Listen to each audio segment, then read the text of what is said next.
le fait que les médias indépendants, les médias privés, les médias qui ne sont pas sous le contrôle du pouvoir soient régulièrement réprimés, subissent une répression féroce. Vous avez l'obligation donc de faire le relais, de véhiculer les informations afin que cette affaire soit effectivement connue du grand public. Je vous remercie, M. Tsarobam Bernard, dont je suis le représentant. Je m'appelle Victor Obamotsa. Au pont Nomba, c'est-à-dire les terrains qui se trouvent juste en dessous du pont de la Nomba, qu'on appelle en principe le pont Nomba, était occupé en 2002 par des pêcheurs expatriés et par des Gabonais, dont certains avaient des titres de propriété. La famille Otsagé Obam avait des titres de propriété. Certainement pas le titre foncier comme on parle, mais des titres d'attribution de parcelles, et qui a suivi la procédure pour essayer d'arriver au titre foncier. Notre père, quelque temps après, ayant ce terrain, et ce terrain étant marécageux, il entreprend des grands travaux d'investissement. Alors, il crée une route d'abord parce que la zone était inaccessible. On ne peut pas avoir fait autant de travaux. Et puis, un matin, quelqu'un venir, sous le nom de l'État, dire que maintenant, aujourd'hui, l'État a pris là. Et on ne voit jamais cet État lui-même.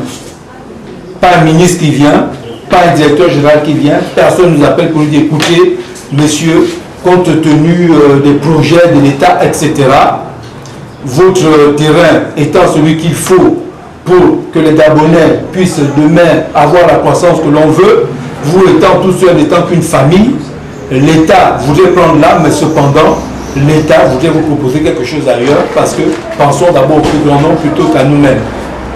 Mais personne ne l'a fait, cela. Personne ne l'a fait. La société Mika Service est rentrée, elle a tout détruit, elle a tout tracé, elle s'est tout accaparé, avec la gendarmerie interposée, puisque nous n'avons plus accès chez nous, la gendarmerie bloquait tout, barrait tout, ils ont tout récupéré. À la fin, ils sont bloqués parce qu'il y a un cimetière. Et ce cimetière-là existe avant qu'au Verdo ne soit une commune. Donc nos grands-parents sont déjà enterrés là. Notre père, celui qui a réalisé tout ça, il est enterré là. Notre frère qui a fait aussi des grands travaux d'aménagement là-bas, il est enterré là.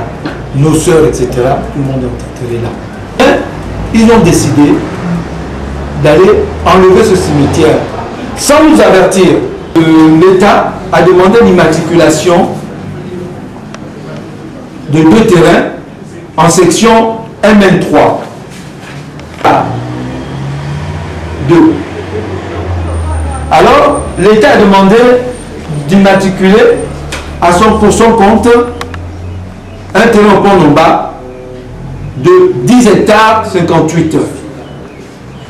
Bon, si on se dit que en essayant de réajuster les bandes cadastrales, il y a eu 1 hectare en plus qui s'est ajouté, ça se rapproche de 9 hectares 2. On se dit c'est normal. L'État a immatriculé son terrain qu'il occupait ici, qui est de 9 hectares, et au finish, il a 10 hectares. Normal. Peut-être ça comme ça, s'il te plaît. Donc ça va avec ça. Tout à fait normal. Mais on se rend compte qu'il y a un autre document. Le premier, c'est le 11-21. Ça s'est fait le 3 octobre 2011.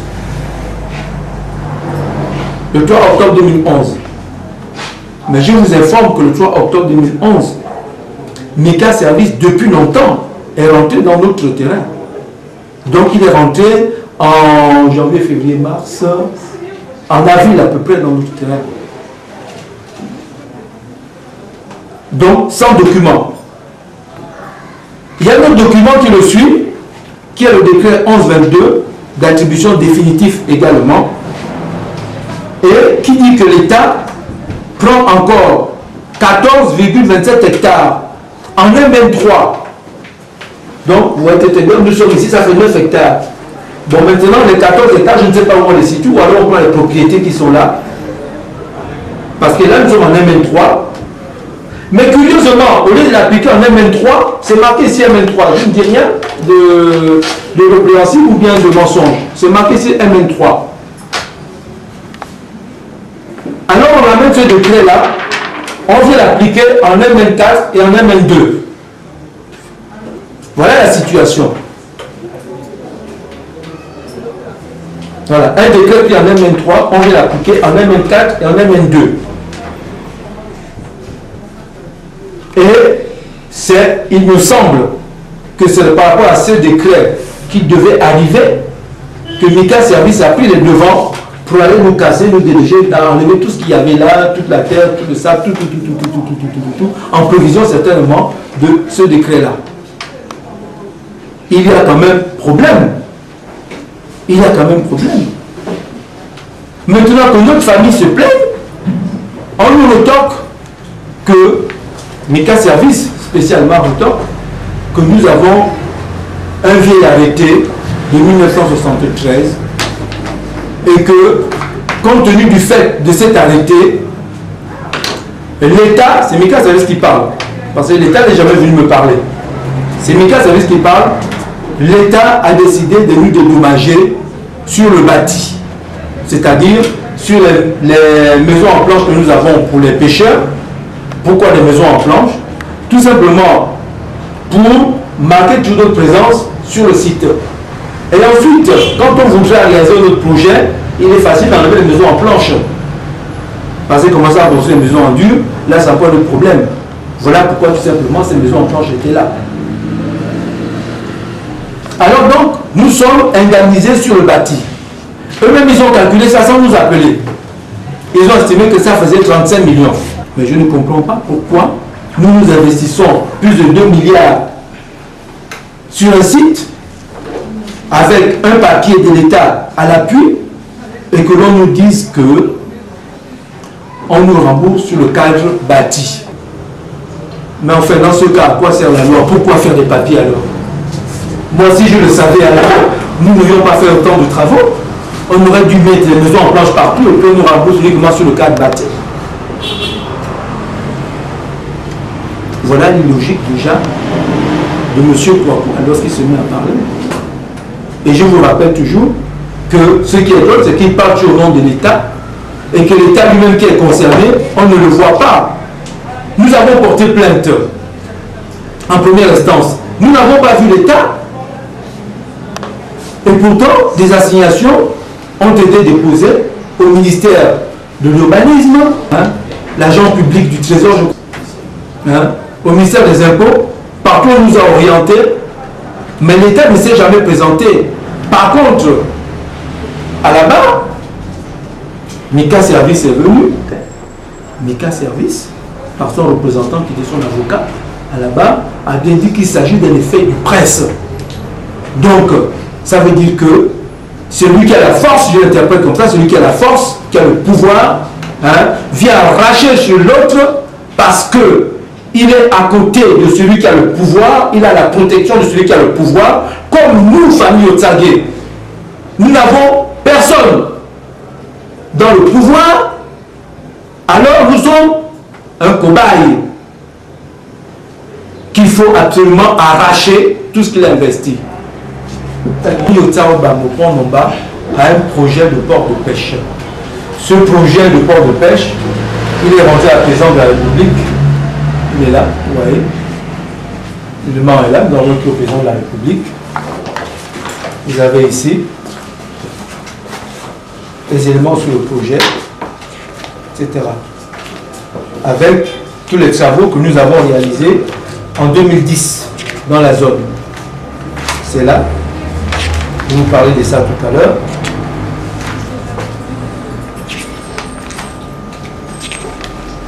Voilà, c'est nous qui avons réalisé ces travaux en 2010 avec M. Berlin qui est venu. etc. Et c'est rendu à la présidence de la République. Bien avant la présidence de toute l'administration en est informée. Ici, ça c'est l'étude de rentabilité commerciale qui est là.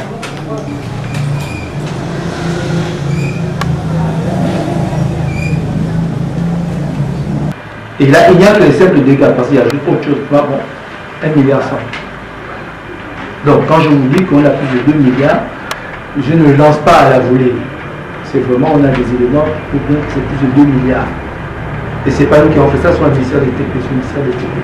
Nous avons un projet. L'État a un projet. Qu'est-ce qu'on fait? Notre projet est-il moins rentable que celui de l'État?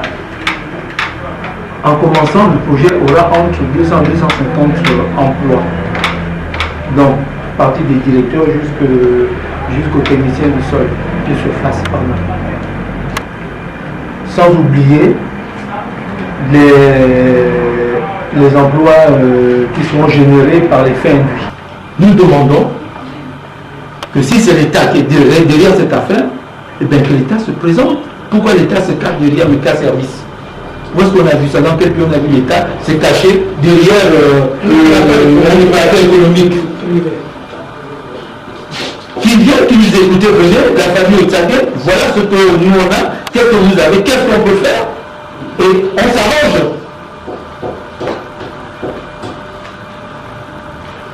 Ça c'est le un. Mais si de deux, ils estiment que par l'effet du prince, ils ont tout décidé, mais qu'il nous dommage à la hauteur du préjudice qu'ils nous causent. Oui, je m'appelle Mbao Tsage Solange, je suis la sœur cadette de M. Mbao Tsage. On va aller jusqu'au bout de cette bataille, même si on doit venir nous tuer un à un, jusqu'à nos enfants, nos petits-enfants, ils sont là. Eh bien, allez-y, que l'émergence qui aille, parce que qui est Mika Service? On ne sait pas qui est Mika Service. On voit un quoi qui se prend pour le président de la République, qui se prend pour tout un gouvernement, qui se prend pour un pays. Mais enfin, où est-ce qu'on va? Je vais aussi rappeler quelque chose, c'est que nous sommes des Africains. Nous sommes des Africains et chacun a enterré son père, sa mère, pour ceux qui ont perdu un parent quelque part. Et quand on enterre quelqu'un, on lui dit on vient te laisser à ta dernière demeure. Donc je ne sais pas, est-ce que dernière demeure signifie qu'un matin on se lève, on déterre les gens et on les amène ça et là, un autre matin on vient vous déterrer. Donc tous ceux qui sont d'accord pour cette profanation, qu'ils fassent attention à ce qu'ils font. Nous sommes des Africains, qui fassent très attention. Tous ceux qui prennent décision pour l'exhumation, pour la profanation de nos tombes, qu'ils fassent attention. Les morts feront leur travail, le Seigneur Tout-Puissant fera aussi son travail.